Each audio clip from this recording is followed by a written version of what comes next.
Mi nombre es Holguín García Jacobo y esta es la actividad número 5, el demostrar la ecuación canónica del método de nodos y la ecuación canónica del método de mallas. Para iniciar tenemos que tener en cuenta dos cosas muy importantes, que son la ecuación fundamental del método de mallas, obviamente junto con su ecuación canónica, que es para ver a lo que tenemos que llegar, y la ecuación fundamental del método de nodos junto igual con su ecuación canónica. Ahora vamos a iniciar con la ecuación canónica del método de nodos. En este caso, en el método de nodos, lo que nosotros estamos es analizando corrientes.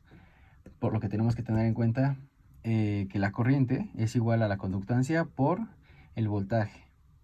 Ahora, en este caso debemos de recordar que para analizar corrientes, pues que ocupamos la ley de corriente de Kirchhoff, que nos dice que la suma de las corrientes encerradas en una malla es igual a 0, ¿no? Entonces aquí lo que hacemos es aplicar Kirchhoff. Tenemos que IK es igual a G por B. Y lo sustituimos aquí en esta fórmula. En este caso, ¿qué es esta fórmula? Se preguntarán. Pues el lado izquierdo es la suma de los elementos pasivos y el lado derecho es la suma de los elementos activos, ¿no? En este caso aquí va una IK, pero pues la sustituí de una vez por conductancia por voltaje, por la ley de Ohm. Ahora, ¿a qué me refiero con elementos activos y pasivos? Los elementos pasivos, que son estos que están aquí a la izquierda, son en este caso resistencias, capacitores, bobinas. Son elementos de ese tipo, y los elementos activos, que son los que tenemos de este lado, son en este caso las fuentes, ¿no? Entonces lo que podemos hacer aquí es justo sustituir la IK que tenemos como por G por B, y tenemos elementos pasivos, elementos activos. Ahora lo que hacemos es que revisando la ecuación fundamental del método de nodos, sabemos que BK es igual a la suma de K, N por el voltaje del nodo. Entonces eso lo sustituimos en esta BK que tenemos aquí y nos queda esto de aquí abajo. Ahora, eso de ahí abajo, pues realmente lo ponemos con la sumatoria que tenemos acá. La sumatoria de ahí, o sea, esta, al sustituirla, nada más la recorremos hasta la izquierda, ¿no? Y lo que hacemos es despejar, en este caso, las fuentes, lo de los elementos activos, del otro lado del igual, para que quede del lado izquierdo del igual elementos pasivos, del lado derecho elementos activos, que son resistencias, para hacerlo de fácil, y fuentes. Y obviamente al despejarlo, pues pasa como negativo. Ahora, ¿qué es lo que hacemos? Si nos damos cuenta, aquí tenemos dos sumatorias y se ve algo muy grande y desagradable a la vista. Entonces lo que hacemos es agarramos todo esto que tenemos aquí, tal cual, desde la sumatoria hasta K, L, y lo reducimos de esta manera, como YN. Y esa YN la pasamos para acá abajo. Entonces YN vale a la sumatoria de K al número de elementos, K, N, la conductancia por K, L. En este caso, ¿qué nos refiere? Pues prácticamente el ver cada elemento, ¿no?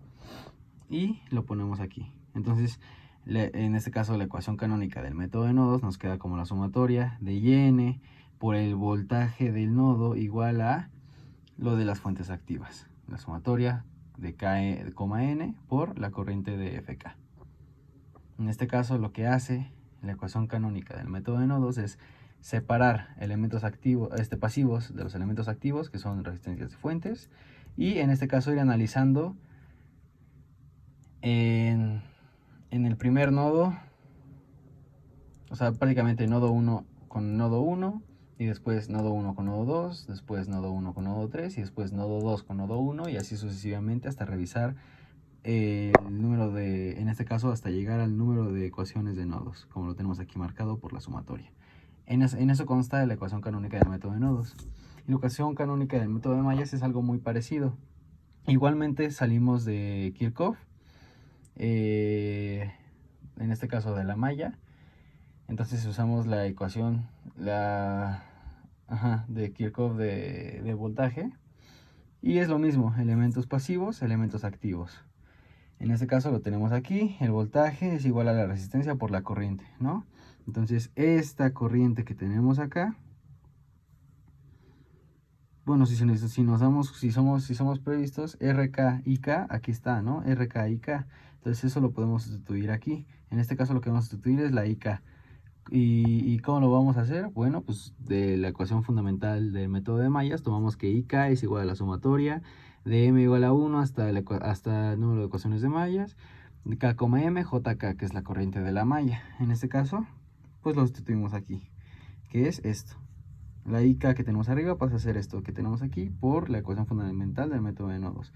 Ahora, y también despejamos lo de los elementos activos del otro lado como negativo. Y lo que tenemos que hacer aquí es reducir.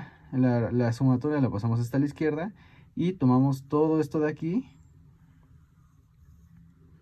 antes de llegar a la JN y lo llamamos como lo tenemos aquí. Y lo mismo, igual que en la ecuación canónica del método de nodos, lo reducimos y queda aquí, como esto. Y así queda la ecuación canónica del método de mallas. En este caso es muy importante tener en cuenta estas cosas. La primera es la ecuación fundamental, ya sea del método de mallas o del método de nodos, dependiendo de cuál estemos ocupando. Esa es una. La segunda es tener muy en cuenta la ley de Kirchhoff, tanto de corrientes y tanto de voltajes. La tercera es tener la ley de Ohm también muy presente. Y la cuarta es saber o sea, qué estás analizando en cada una. Es muy importante. En este caso, cuando estás haciendo nodos, estás analizando corrientes. Y cuando estás haciendo mallas, estás analizando voltajes.